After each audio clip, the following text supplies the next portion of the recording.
ওর ফেসটা দেখে তোমরা কিছু বুঝতে পারছো? এই ক্লিপটা তুলেছিলাম, এডিট করার সময় আমার এত কষ্ট লাগছে। তো আজকে আমি চলে গেছিলাম 26 জানুয়ারি রিসেপশন ব্রাইডের গল্প শেয়ার করব। এটা ছিল আমার গঙ্গা পার হয়ে স্বরূপগঞ্জ, যারা নবদ্বীপ চেনো, নবদ্বীপের স্বরূপগঞ্জ ঘাট পার হওয়ার পরে কিন্তু একটুখানি গিয়ে, জায়গাটার নাম সঠিক মনে পড়ছে না আমার, তো চলেও এসেছিলাম, লোকেশান পাঠিয়েছিল, লোকেশান দেখে। তো এসে দেখি মানে কি সুন্দর করে সাজাচ্ছে, পুরো বাড়িটা সুন্দর করে সাজিয়ে তারপরে এবার অনেকটা, ওদের যেহেতু ভাত কাপড়টা হয়নি তো রেডি হয়নি, আর আমাদের খুব করে খেয়ে নিতে বলছিল যে খাও খাও, দুপুরবেলা এসছে, তারপরে আমরা রিকোয়েস্ট করেছি, খেয়েও নিলাম। আর দেখো ভাত কাপড়ের অনুষ্ঠানে, আর ওদের যেহেতু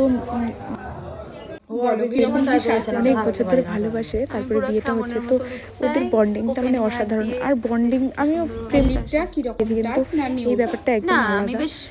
তারপরে কিছু ভাত কাপড়ের ক্লিপ তুলে রেখেছিলাম, সুন্দর মুহূর্ত। তো কীরকম কি সাজবে সেটা বললো, শুনে নিয়ে মেকআপটা স্টার্ট করলাম। যেহেতু একটা গ্লোয়িং মেকআপ চেয়েছিল আর হেয়ারটা ওপেনের মধ্যে সাইড পার্টিশন করবে, এইটুখানি ক্রাইটেরিয়া ছিল। আর লিপস্টিকটাও মানে বলেছিল। তো এইভাবে মেকআপটা স্টার্ট করলাম। আর যেন ওর মানে কি বলবো, ও ভীষণ ইমোশনাল একটা মেয়ে, ওর ব্যাপারে কিছু কথা বলি। ইমোশনাল মেয়ে আর খুব ভালো মেয়ে। মানে ওর যখন বিয়ের সাজাতেও গেছিলাম তখনও মানে কেউ কিছু কথা বলছে, ও না কান্না করে ফেলছে। ওকে দেখেছি আমি অন্য জায়গায় সাজাতে গেছি, কিন্তু এরকম কখনো হয়নি, কিন্তু ওকে দেখলাম। কিন্তু মেকআপটা এইভাবেই শুরু করেছিলাম। তো মেকআপের বেস হচ্ছে তত সুন্দর লাগছে ওকে, মানে আমি সামনে থেকে আমি বোঝাতে পারবো না। মেকআপ, এই যে আমি ভিডিও করি তো আমার ভিডিও করাটা ব্যর্থ আমার মনে হয়, সামনে থেকে এতটাই সুন্দর লাগছিল। আর ভিডিওতে মানে অতটা আমি ক্যাপচার করতে পারি না, আমি অত ভিডিও ভালো করতে পারি না, কিন্তু সামনে থেকে যারা যারা দেখেছে, আর মেকআপের গ্লো জাস্ট ওয়াও, এত মিষ্টি লাগছে। কেমন হয়েছে জানাবে।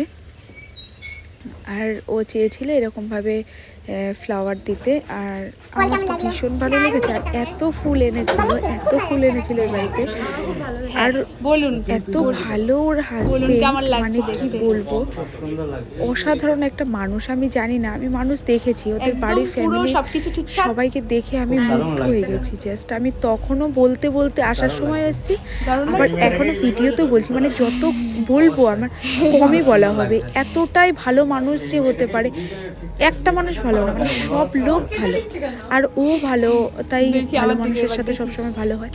তো ফাইনাল লুকটা শেয়ার করলাম, তোমাদের কেমন লাগলো জানিও। আর ওদের তো ভালো লেগেছে, এমনকি যারা যারা দেখেছে সবাই, যারা খাট সাজাতে এসেছিলো তারাও বলেছে।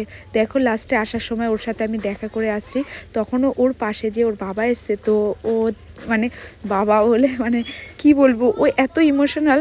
দেখো ওর ফেসটা, আমি এই ক্লিপটা তুলে মানে আমি কি বলবো, আমার চোখ দিয়ে মানে জল বেরিয়ে যাচ্ছিলো এডিট করার সময়ও। ভালো থাকবে সবাই, সুস্থ থাকবে, ধন্যবাদ।